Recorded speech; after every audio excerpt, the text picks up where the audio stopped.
ये तो जनता से आप पूछ लीजिए कि वो मुझे जानते हैं नहीं है जानते। एक साल तक ये काम नहीं किया तो मैं खुद छोड़ दूंगा। लोग चुनाव होते हैं जिसके अंदर जनता खुद एक मन बनाकर कहते हैं कि भी हम वोट डालना चाहते हैं। उनको इस बात की कि सड़क का महकमा तो उनके खुद के मंत्री के पास है। मैं विधानसभा में होता हूँ तो पीछे से उसका उद्घाटन करने के चले जाते हैं, रिबन काटने चले जाते हैं। कॉपी पेस्ट करके जो कॉपी पेस्ट मुझे कह रहे हैं, कॉपी पेस्ट करके उसको ही उन्होंने वापस डालने का काम किया। तो जनता के सामने जनता जागरूक। नमस्कार, स्वागत है आपका अड्डा वाली केसरी में और मैं हूं आपके साथ निशा खन्ना। लगातार चुनावी कवरेज कर रहे हैं और आपको दिखा रहे हैं चुनाव का माहौल। लेकिन आज हम आपको बात करवाएंगे यहां से जो विधायक है अमित सिहाग से चुनाव को लेकर चर्चा करेंगे। किन मुद्दों के साथ है जो कि उम्मीदवार मैदान में उतारे हैं और चुनाव की ओर से किस तरह का माहौल है, तमाम सवालों के साथ आज अमित जी से खास बातचीत करेंगे। अमित जी, सबसे पहले आपका स्वागत। धन्यवाद धन्यवाद जी, चुनाव को लेकर किस तरह का माहौल है सर? देखिए, माहौल बेहतरीन लग रहा है। जिस तरह का मतलब एक अद्भुत चुनाव है, क्योंकि कई बार होता है कि आप अलग अलग तरह के जोड़ तोड़ करते हैं या फिर आप पूरी तरीके से एक बहुत प्रचार चल रहा होता है, मगर बहुत कम चुनाव होते हैं जिसके अंदर जनता खुद अब एक मन बनाकर कहते हैं कि भी हम वोट डालना चाहते हैं। तो ये उन चुनावों में से है और इसका मैं मानता हूँ कि ये जो पिछले 2009 से लेके अब तक 22 तक डॉक्टर साहब की, हमारी और जो हमारे सभी साथी जो जुड़े हुए हैं, जो आज चुनाव में भी हैं, उनकी जो लगन है, जो मेहनत है, कहीं ना कहीं ने उसको उसने विश्वास जनता का जीतने का काम किया है और वो दिखाई दे रहा है।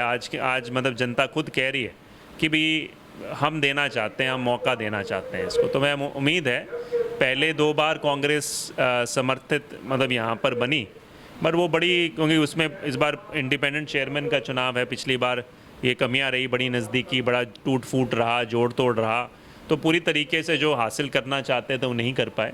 इस बार मुझे उम्मीद है एक अच्छी कमेटी बनेगी, चेयरपर्सन होंगे तो अच्छा विकास होगा। देखिए, आप कांग्रेस पार्टी से विधायक हैं, यहाँ की जनता ने आप पर भरोसा जताया, लेकिन अब चेयरमैन, एक चुनाव नहीं 2 चुनाव है चेयरमैन के और पार्षद के। क्या यहाँ की जनता अब यहाँ के कांग्रेस के जो पार्षद बनने को जा रहे हैं, उम्मीदवार का जो चुनाव लड़ रहे हैं चेयरमैन का, उन पर भी यहाँ की जनता भरोसा जता पाएगी? बिल्कुल। देखिए जी, यहाँ पे आप जहाँ बैठे हैं, पवन जी यहाँ के पार्षद उम्मीदवार हैं और ये मैं नहीं कह रहा, जनता कह रही है कि इससे बेहतरीन उम्मीदवार नहीं हो सकता। मैं तो आज जब उनकी सुनी बात कि कह रहे थे मुझे बोलना नहीं आता, मैंने कहा हाँ, सुनने की क्षमता इनमें ज़रूर है। और जिस तरह की बात रखी कि अगर मेरा 1 साल तक ये काम नहीं किया तो मैं खुद छोड़ दूंगा। लोग कहते हैं मुझे कुर्सी दो, वो कहता है मैं कुर्सी को छोड़ दूंगा अगर मैं ये काम नहीं करा पाया। तो मतलब एक सरलता है, एक काम करने का एक इस उम्र में भी जज्बा है और एक बड़ी बड़ी बड़ी साफ़ सुथरी सोच है। वो मुझे हमारे से बड़ी मेल खाती है, तो मुझे बहुत अच्छा लगा उनका। और विनोद बंसल जी सभी लोग जानते हैं कि बड़े तकनीकी रूप से सबसे माहिर हैं किस तरीके से नगर परिषद में सही ढंग से काम करवाया जाए। जहाँ पर कई बार करप्शन की बात आती है, उन्होंने मुद्दे भी उठाए हैं, RTI तक लगाई है, सब चीज़ें की हैं, उसको आगे ले जाने का काम किया है। और एक साथ साथ एक मैं मानता हूँ उनकी भी एक साफ छवि है। तो ये सब चीज़ मिलाकर मैं मानता हूँ एक अच्छा मिश्रण है। हमारे पास युवा भी हैं, महिलाएं भी हैं और उस तरह के लोग भी हैं जिनका तजुर्बा है। तो एक अच्छी टीम के रूप में ये बस चलेगी, मैं मानता हूँ। देखिए, आपसे एक सवाल ये भी करना चाहूँगी कि आपकी ओर से यहाँ क्या विकास करवाया गया, क्योंकि मेरे एक पहले इंटरव्यू में आदित्य चौटाला ने आप पर तंज कसते हुए कहा कि यहाँ के जो विधायक हैं उन्होंने यहाँ पर एक ईंट भी नहीं लगाई और यहाँ की जनता जानती भी नहीं आखिर यहाँ का विधायक कौन है।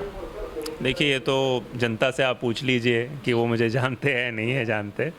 बट एक बात है कि अगर आप JGP से इंटरव्यू करेंगे, आप पूछेंगे आपने क्या काम किया, वो काम से पहले बोलेंगे अमित सिहाग और डॉक्टर KV सिंह पे लांछन लगाएंगे। आज अब BJP से पूछे यही बात करेंगे, दूसरी पार्टियों से पूछो यही। तो ये कहीं ना कहीं जिस तरह का काम किया गया है उनसे एक झुंझलाहट है इनके मन में, वो साफ दिखाई देती है। और जहाँ तक विकास की बात है, अपने सामने विकास बोल रहा है, मैं कहने की ज़रूरत नहीं, मैं अपने कोई मियाँ मुट्ठू वाली बात नहीं है, अपने आप ही वो दिखाई दे रहा है। मेरी तरफ से एक प्रयास रहे और उस प्रयास को आपके सामने गोल चौक की बात कर लीजिए 7 महीने में इसको पूरा करवा के छोटा करने का काम किया। आज ट्रैफिक जैम की जो समस्या है बहुत बेहतर है, स्लिप रोड दिया। आपने ब्लड बैंक की 30 साल पुरानी मांग थी, चीफ मिनिस्टर यहाँ से रहे मगर वो उस मांग को किसी ने नहीं पूरा किया। जहाँ तक मैं कोशिश कर सका, यहाँ तक अधिकारी ने ये कहा कि हमने प्राथमिकता पे आपकी इसको मंजूर इसलिए किया है क्योंकि आपकी जो लगन है इसको लाने के लिए, चाहे वो हमारे यहाँ के नहीं थे, यूपी के अधिकारी से मैंने मांग करके इसको लेकर आया। यहाँ पर आपके ऑक्सीजन प्लांट की बात कर लीजिए, प्राइवेट कंपनी सबसे पहला ऑक्सीजन प्लांट, एलईडी लाइट जो आपको दिखा रही हैं जगमगाती हुई, ये आज की तारीख में प्राथमिकता दूसरा हल्का ऐसा है हरियाणा का जहाँ पर एलईडी लाइट्स लगाई। अभी 29 करोड़ पीने के पानी और सीवरेज की जो सुविधा है उसके लिए हमने मंजूर करवा कर और उसकी टेंडर प्रक्रिया जारी है। तो ये सभी काम हैं आपके सामने और यही विश्वास कहीं ना कहीं जनता का इसमें पैदा कर रही है। देखिए, गठबंधन के जो उम्मीदवार है, चुनाव से पहले उनका माहौल कुछ और था और अब जो गठबंधन जेजेपी और बीजेपी के बीच में एक फूट नज़र आ रही है, सोशल मीडिया पे आपने भी देखा होगा, क्या इसका इनकी फूट का बेनिफिट कांग्रेस को मिलेगा?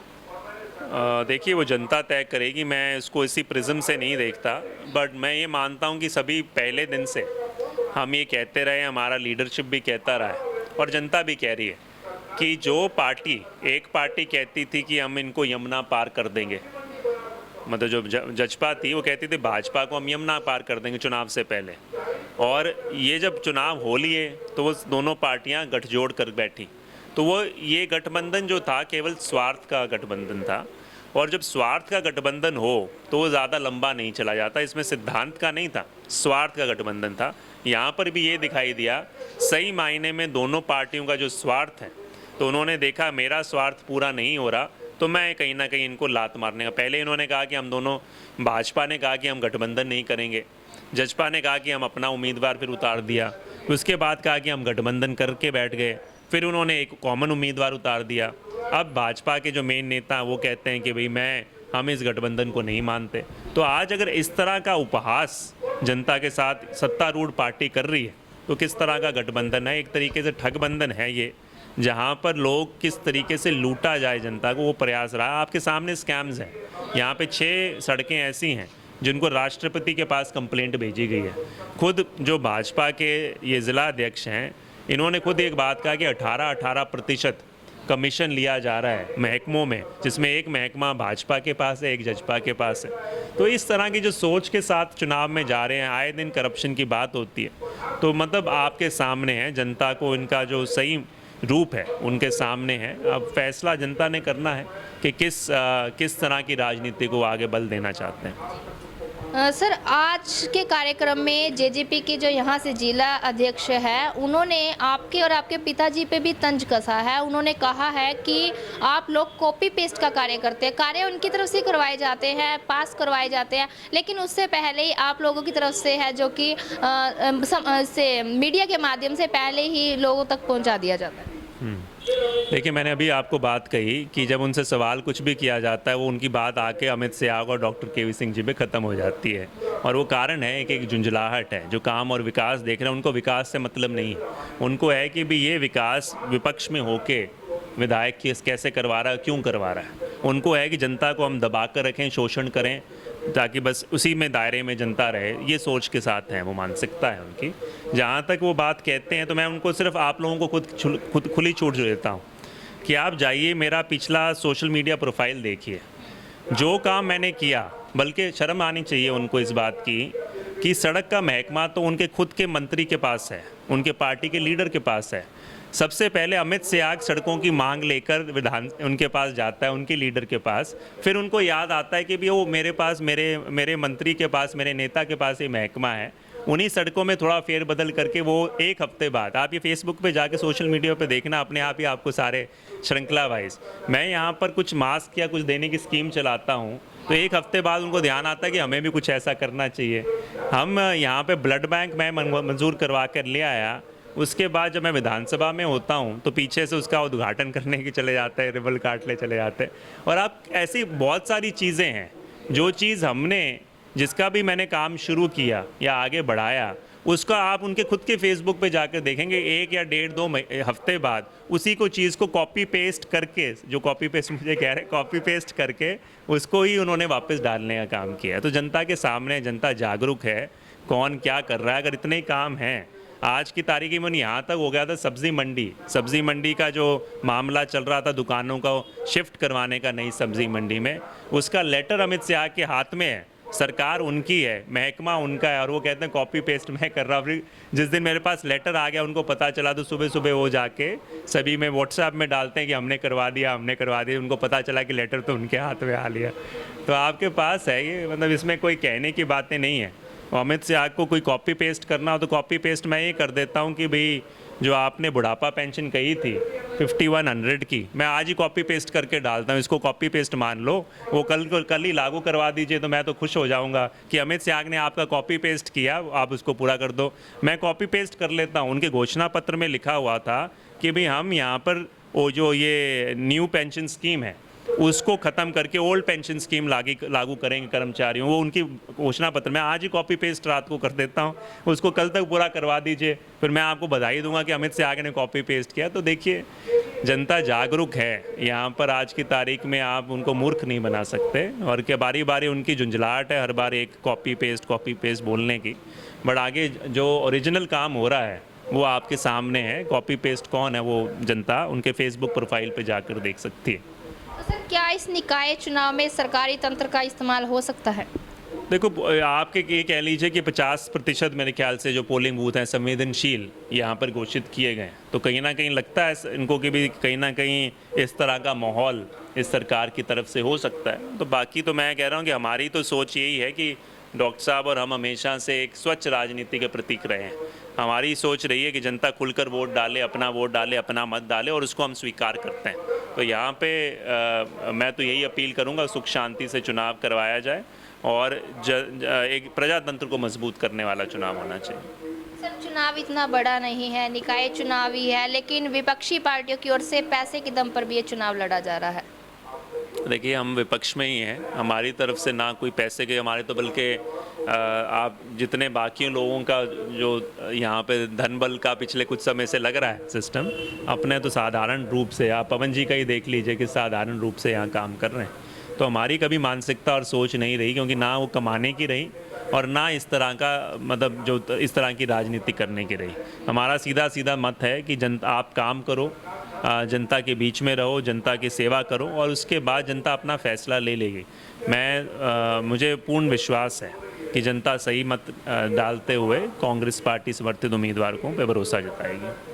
तो आप कांग्रेस के जितने भी कैंडिडेट हैं उनकी फ़ाइट किन के साथ मानते हैं, और अगर मैं चेयरमैन के उम्मीदवार की बात करूं तो उनकी फ़ाइट किन के साथ मान रहे हैं? देखिए, मैं किसी का ऐसा नहीं है कि व्यक्ति विशेष, मैंने जब खुद भी चुनाव लड़ा था, मैं मानता हूँ हर किसी को चुनाव अपने को बेहतर करने के हिसाब से लड़ना चाहिए। वोट तो जनता ने डालना है, फाइट किसके साथ है, कौन दूसरे नंबर पे आएगा, तीसरे नंबर पे आएगा, उसका फैसला जनता ने करना है। मगर मैं मानता हूँ आपको हर रोज़ अपने आप को बेहतर करने का, तभी मेरे को कभी कोई फ़र्क नहीं पड़ता कई बार कि जो हमारे कुछ सत्ता पक्ष के लोग ईर्ष्यावश हो या किस तरीके से इस तरह की जुलूल बातें भी कहते रहते हैं। हमारा निशाना ये है कि किस तरीके से आगे इस विकास को बढ़ाया जाए, और मैं उसी के लिए समर्पित रहूँगा और आजीवन समर्पित रहूँगा। तो मेरे लिए कोई वो नहीं है, वही पार्षद हैं जो उचित हो, आपको लगे सही व्यक्ति है उसको वोट डालिए।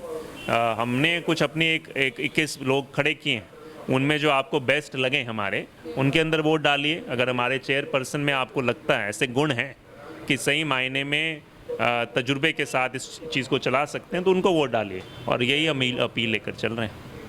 जनता को अपने विधायक से बड़ी उम्मीदें होती है, तो क्या आपकी ओर से कुछ और नया प्रोजेक्ट भी यहाँ पर लाया जा रहा है? बिल्कुल रहेगा, उम्मीदें और बखूबी सरकार को, लोगों को कॉपी पेस्ट करने का बहुत कुछ मौका देंगे हम, बट ज़रूर इस पे ये है कि एक चुनाव हो जाए, और आशा करते हैं हमें मौका मिले तो मिलजुल कर मैं तो जहाँ पे ज़रूरत होती है वहाँ सरकार का आभार भी व्यक्त करता हूँ कि अगर कोई ऐसी चीज़ है जिसमें सरकार का अच्छा योगदान रहे, और काम करना जिम्मेवारी सरकार की है।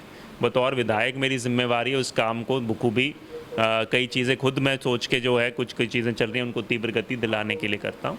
तो मिलजुल कर मैं मानता हूँ कि राजनीति सिर्फ चुनाव तक होनी चाहिए, मगर जो बाकी समय है उसमें किस तरीके से हम बेहतर मिलकर काम कर सकते हैं उस पर सोचना चाहिए। तो 19 तारीख और 22 तारीख को क्या यहाँ की जनता एक बार फिर और जो कैंडिडेट है उन पर भी आपकी तरह भरोसा कायम कर पाएगी? मुझे उम्मीद लग रही है, उम्मीद है, क्योंकि जनता के चेहरे पे जिस तरह की मुस्कान है। अभी हम 18 वार्ड से आए और जिस तरह का हजूम था, मतलब कई बार क्या होता है जब मीटिंग ख़त्म हो रही होती है तो लोग कम होते रहते हैं, लोग जाने लगते हैं। तो अभी डॉक्टर साहब आ रहे थे, मैं पहले आया, डॉक्टर साहब मेरे बाद आए, तो कहते मैं जब जाने लगा तो लोग मतलब ऑलमोस्ट दुगनी गिनती में हो लिए। तो मतलब ये एक अपने आप के अंदर एक शुभ संकेत है कि जनता का विश्वास बढ़ रहा है और पहले से कायम, और वो देख रही है कि भाई इस बार एक जिस तरह की गति चल रही है काम की, जो मैंने बात रखी कि डवाली बदल रहा है, उस बदलाव के एक वो सहयोगी बनना चाहते हैं। तो ये थे यहाँ के विधायक अमित सिहाग और उनसे चुनावों को लेकर चर्चा की और इन्होंने बताया कि जिस तरह से यहाँ की जनता ने अमित सिहाग पर भरोसा जताया था, अब यहाँ की जनता 19 तारीख को जो यहाँ के चेयरमैन के उम्मीदवार हैं उन पर भी भरोसा जताएगी। अब ये तो समय बताएगा कि आखिर जनता किसको चुनती है और कौन यहाँ से बनेगा चेयरमैन। और विकास कार्यों को लेकर भी चर्चा की। विधायक ने बताया कि ये विकास कार्य करवाए गए हैं और आगे भी मंडी डबवाली के लिए नए प्रोजेक्ट लाए जा रहे हैं। अब ये समय बताएगा कि आखिर मंडी डबवाली में कितना परिवर्तन और होना बाकी है और विधायक ने कितना परिवर्तन करवाया, वो तो उन्हीं की जुबानी से सुनाया। तो फिलहाल के लिए इतना ही। अब मुझे दीजिए इजाजत, फिर आपको रूबरू करवाऊंगी हर एक ऐसे ही चेहरे से और जानेंगे डबवाली मंडी को लेकर, विकास कार्य को लेकर। तो बहुत बहुत धन्यवाद।